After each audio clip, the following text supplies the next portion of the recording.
Assalamualaikum warahmatullahi wabarakatuh. Nama saya Imam Denis Ferdiansyah dari kelas 2.1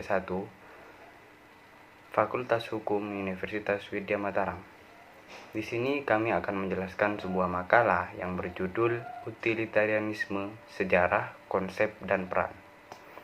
Utilitarianisme juga dikenal sebagai konsekuensialisme.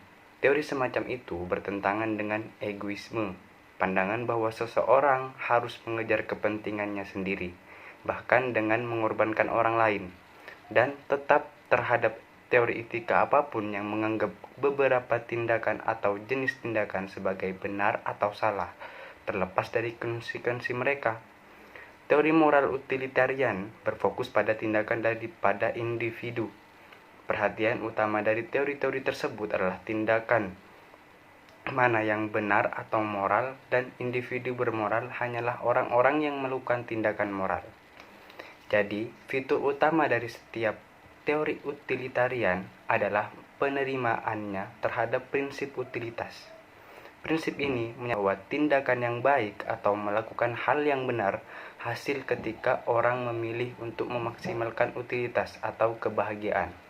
Dengan demikian, utilitarian percaya bahwa tindakan yang benar adalah tindakan yang memiliki hasil terbaik bagi sebagian besar individu, dan keyakinan ini umumnya dikenal sebagai mencapai kebahagiaan terbesar untuk jumlah terbesar. Utilitarian menggunakan prinsip ini membentuk tindakan mana dari semua tindakan yang mungkin dalam keadaan itu yang bermoral. Pembahasannya, meskipun Mill adalah orang yang menyempurnakan teori tersebut, Benthamlah yang mempopulerkan teori tersebut dan contoh yang diikuti orang. Menurut Bentham, standar etika yang benar adalah prinsip utilitas yang menyatakan bahwa suatu tindakan hanya boleh dilakukan jika itu membawa kebahagiaan maksimum bagi mereka yang terpengaruh oleh tindakan itu. Pertanyaan, apa yang harus dilakukan seorang pria? Jawabannya adalah bahwa dia harus bertindak untuk menghasilkan konsekuensi terbaik yang mungkin. Pertumbuhan utilitarianisme di Inggris klasik. Dalam sejarah filsafat Inggris, beberapa sejarawan telah mengidentifikasi Uskup Richard Chamberlain, seorang filsuf moral abad ke-17, sebagai orang pertama yang memiliki filsafat utilitarian. Namun, satu generasi kemudian Franz Hutcheson, seorang ahli teori moral sense Inggris, lebih jelas memegang pandangan utilitarian. Dia tidak hanya menganalisis tindakan itu sebagai yang terbaik, yang menghasilkan kebahagiaan terbesar untuk jumlah terbesar, tetapi mengusulkan bentuk aritmatika moral untuk menghitung konsekuensi terbaik. Untaian pemikiran utilitarian lainnya mengambil bentuk etika teologis. Bentham yang tampaknya percaya bahwa seorang individu dalam mengatur tindakannya sendiri akan selalu berusaha untuk memaksimalkan kesenangannya sendiri dan meminimalkan rasa sakitnya sendiri. Menemukan dalam kesenangan dan rasa sakit baik penyebab tindakan manusia dan dasar untuk kreativitas normatif tindakan. Dengan menetapkan hukuman untuk tindakan nakal, pembuat undang-undang akan membuat tidak menguntungkan bagi seorang untuk menyakiti tetangganya. Dengan Bentham, utilitarianisme menjadi landasan ideologis gerakan reformasi yang kemudian dikenal sebagai radikalisme filosofis, yang akan menguji semua institusi dan kebijakan dengan prinsip utilitas. Bentham menarik sebagai muridnya sejumlah pria yang lebih muda. John Stuart Mill adalah juru bicara hak pilih perempuan, pendidikan yang didukung negara untuk semua, dan proposal lain yang dianggap radikal di zaman mereka. Dia berargumen dengan alasan utilitarian untuk kebebasan berbicara dan berekspresi, dan tidak campur tangan pemerintah atau masyarakat dalam perilaku individu yang tidak merugikan orang lain. Esai Mill, Utilitarianisme, diterbitkan dalam Crisis Magazine, adalah pembelaan yang elegan doktrin utilitarian umum dan mungkin tetap menjadi pengantar terbaik untuk subjek. Di dalam utilitarianisme dipandang sebagai etika untuk perilaku individu biasa serta untuk undang-undang. Utilitarianisme akhir abad 19 dan 20. Metode etika pemeriksaan komparatif egoisme, etika akal sehat, dan utilitarianisme berisi diskusi yang paling hati-hati. Dapat ditemukan implikasi utilitarianisme sebagai prinsip tindakan moral individu.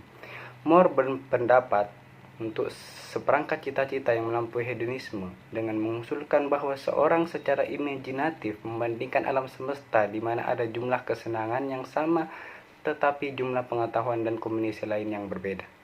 Dengan demikian, utilitarian percaya bahwa tindakan yang benar adalah tindakan yang memiliki hasil terbaik bagi sebagian besar individu dan keyakinannya dikenal sebagai mencapai kebaikan terbesar untuk jumlah terbesar.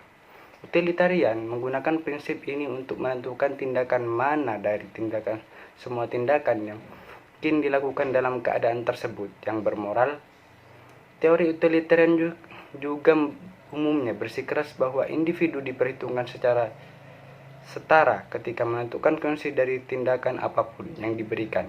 Dengan kata lain, perhitungan kesenangan dan rasa sakit harus memperhitungkan setiap individu yang terpengaruh dan mempertimbangkan konsekuensi untuk masing-masing individu. Tidak ada kesenangan atau rasa sakit, termasuk milik agen yang diperhitungkan lebih dari yang lain.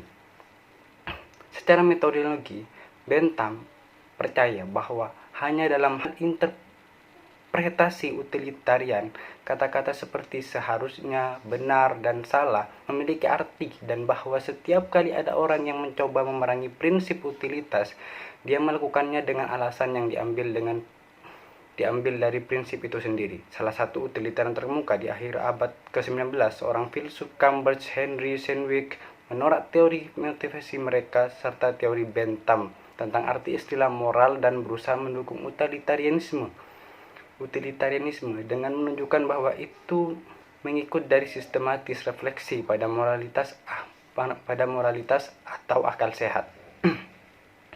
Sebagian besar persyaratan moralitas akal sehat menurutnya dapat didasarkan pada pertimbangan utilitarian.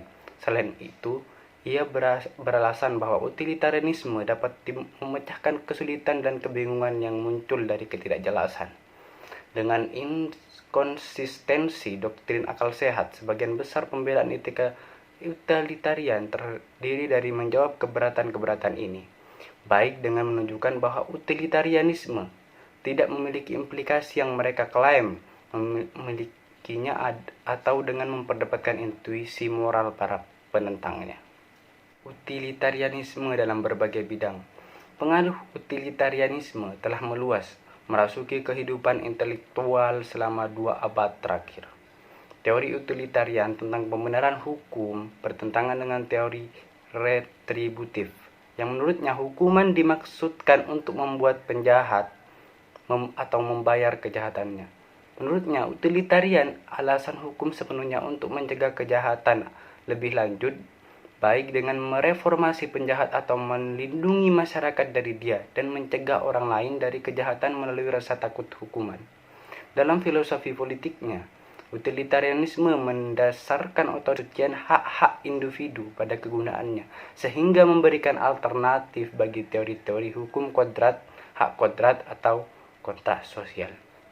Yang saya dapat simpulkan dari makalah yang saya buat, sebagai doktrin etika abstrak, utilitarianisme telah memantapkan dirinya sebagai salah satu dari sedikit pilihan hidup yang harus diperhitungkan dan disangkal atau diterima oleh filsuf manapun yang mengambil posisi dalam etika normatif. Dalam diskusi kontemporer telah dipisahkan dari keterlibatan adventif dengan analisis bahasa etis dan dengan teori psikologis yang disajikan oleh Bentham. Utilitarianisme kini muncul dalam berbagai formulasi yang dimodifikasi dan rumit. Cita-cita Bentham tentang kulkulus hedonis biasanya dianggap praktis jika bukan ketidakmungkinan teoritis. Filsuf masa kini telah memperhatikan masalah lebih lanjut dalam prosedur utilitarian. Salah satunya misalnya adalah dengan proses mengidentifikasi konsekuensi dari suatu tindakan, suatu proses yang menimbulkan masalah konseptual maupun praktis tentang apa yang harus dihitung sebagai konsekuensi. Bahkan tanpa secara tepat mengukur nilai konsekuensi tersebut, mungkin timbul pertanyaan apakah hasil pemilihan merupakan konsekuensi dari setiap suara yang diberikan untuk calon pemenang jika ia menerima lebih dari jumlah yang diperlukan untuk pemilihan. Dan dalam memperkarakan nilai konsekuensinya, seorang dapat bertanya apakah seluruh nilai atau hanya sebagian dari nilai hasil pemilihan yang akan diberikan untuk setiap suara. Ada juga kesulitan dalam prosedur membandingkan tindakan alternatif. Jika satu tindakan membutuhkan periode waktu yang lebih lama untuk kinerja daripada yang lain, orang mungkin bertanya apakah tindakan itu dapat dianggap sebagai alternatif. Bahkan apa yang dianggap sebagai tindakan bukanlah masalah konsensus filosofis. Masalah ini bagaimanapun adalah umum untuk hampir semua teori etika normatif, karena kebanyakan dari mereka mengakui konsekuensi termasuk hedonis dari suatu tindakan sebagai pertimbangan etis yang relevan. Wawasan sentral utilitarianisme bahwa seorang harus meningkatkan kebahagiaan dan mencegah ketidakbahagiaan bila kemungkinan tampaknya tidak dapat disangkal. Namun pertanyaan kritisnya adalah apakah keseluruhan etika normatif dapat dianalisis dalam kerangka formula sederhana ini? Begitulah makalah utilitarianisme yang saya buat. Semoga bermanfaat. Demikian, kurang lebihnya mohon maaf. Assalamualaikum warahmatullahi wabarakatuh.